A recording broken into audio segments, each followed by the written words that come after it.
Et on va accueillir Sophia, qui est chargée de mission relations institutionnelles à l'Institut Hyperia, la plateforme nationale de professionnalisation de l'emploi à domicile. Et vous êtes accompagnée de Sophie Danel, qui est responsable régionale de la Fédération des particuliers employeurs. Madame Danel, est-ce que vous êtes également connectée? Oui, bonjour, vous m'entendez? Euh, On vous entend très bien. Alors, on va effectivement parler du coup de l'aspect emploi à domicile. Qu'est-ce qui a changé fondamentalement, peut-être depuis le début de cette crise, quand on parle globalement de l'emploi à domicile? On parlera un petit peu plus tard, effectivement, on reviendra sur les blocs de compétences qu'évoquait Isabelle Mersman un petit peu plus tôt. Mais qu'a changé cette crise fondamentalement dans l'emploi à domicile, en le prenant au sens peut-être le plus global du terme? Ce que je voudrais rappeler, c'est que là, on ne parle pas d'une entreprise classique comme on a pu l'entendre là jusqu'à présent.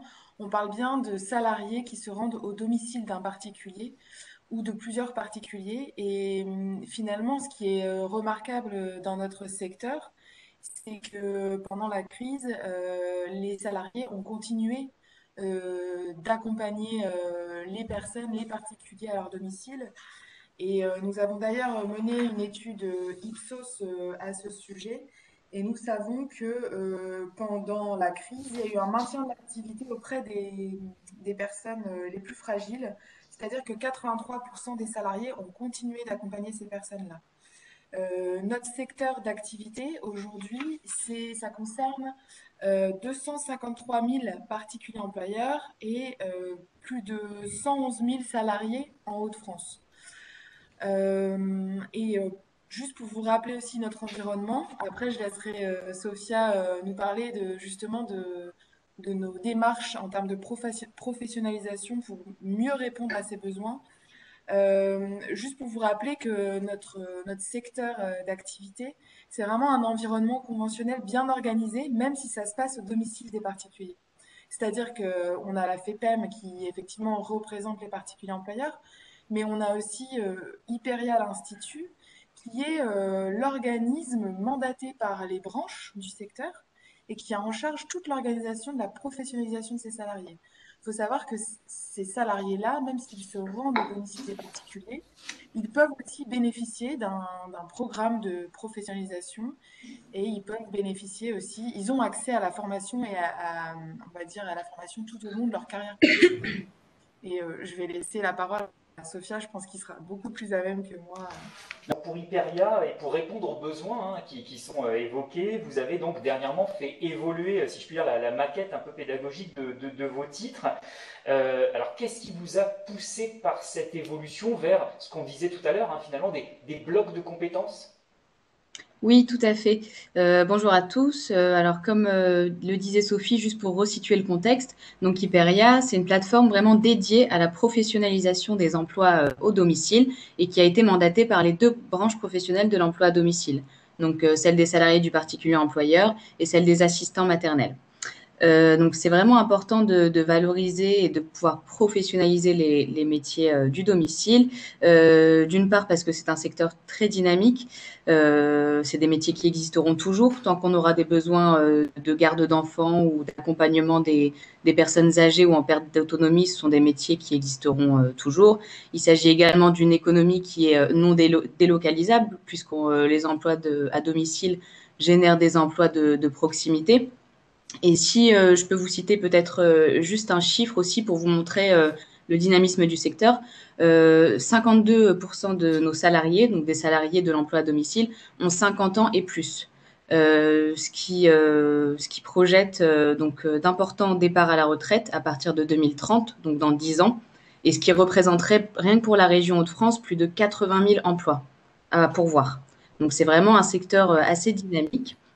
Donc, à Hyperia, on a des ingénieurs de la formation professionnelle qui prennent en compte tous ces enjeux. Et comme vous le disiez, dans le cadre de notre redépôt auprès de France Compétences, donc nous, on est certificateur Hyperia de 3 titres. Vous pouvez voir juste ici le titre d'employé familial, le titre d'assistant de vie dépendance et le titre d'assistant maternelle et garde d'enfants. Donc, dans le cadre de ce redépôt auprès de France Compétences, donc, nos titres ont été revalidés pour 3 ans. Et donc, on a repensé un peu notre offre de formation d'une part pour sécuriser au mieux les parcours et d'autre part pour favoriser au mieux les mobilités intrasectorielles. Donc, comme vous pouvez le voir, les 4 blocs de compétences qui sont en gris, ce sont 4 blocs de compétences qui sont communs aux 3 titres et donc à 4 métiers. Un titre, c'est 8 blocs. Donc, on a les 4 blocs de compétences qui sont communs et ensuite, nous avons 4 blocs de compétences par couleur de métier, on va dire. Donc, cette approche, elle favorise les mobilités dans le sens où une personne qui aurait un titre pour un des métiers détient finalement déjà plus de la moitié d'un titre pour aller vers un autre métier. Une assistante maternelle qui souhaiterait, par exemple, s'orienter vers un public un peu plus en perte d'autonomie n'aurait plus que 4 blocs de compétences à repasser. Donc, c'est en ce sens qu'on a retravaillé notre offre. C'est vrai que les 4 compétences, comme vous pouvez les voir, il y a le développement de l'activité professionnelle, la gestion de son activité, la prévention, sécurité au domicile et l'entretien du domicile. Donc, ce sont vraiment des métiers inhérents au travail à domicile, vraiment dans son ensemble, et donc qui sont des compétences du coup transposables. Pour citer un autre exemple de sécurisation des parcours, on peut peut-être passer à la slide suivante. Donc, ce qui a également changé lors de notre redépôt des 3 titres, c'est la volumétrie horaire des blocs de compétences. Donc, auparavant, on était sur des blocs de compétences qui pouvaient atteindre parfois 90 heures. Aujourd'hui, tous nos blocs de compétences sont inférieurs à 58 heures. Pourquoi ? Tout simplement parce qu'on a un plan de développement des compétences qui permet aux salariés de se former à hauteur de 58 heures de formation continue par an et par salarié. Donc, en fait, l'objectif de la réduction de cette volumétrie horaire, elle permet simplement aux salariés des 2 branches professionnelles de pouvoir accéder, en fait, dans le cadre de leur plan de développement compétences, à une formation certifiante. Donc, c'était important pour nous de pouvoir donner l'accès à une formation certifiante. C'est également possible pour le salarié, donc là, je vous ai encadré le bloc 12 que vous pouvez voir à titre d'exemple. Donc, le titre repas auprès d'adultes en situation de dépendance, qui se compose de 2 modules.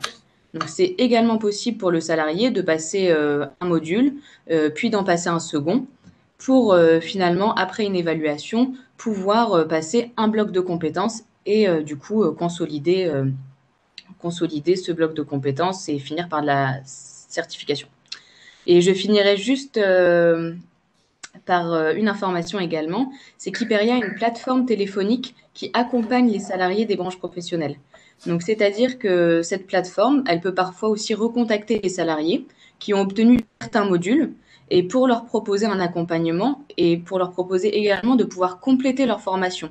Donc, par exemple, si la personne a déjà, comme vous pouvez voir, le module, excusez-moi, équilibre alimentaire, le conseiller va lui proposer un autre module pour que le salarié puisse capitaliser son expérience et obtenir un bloc de compétences.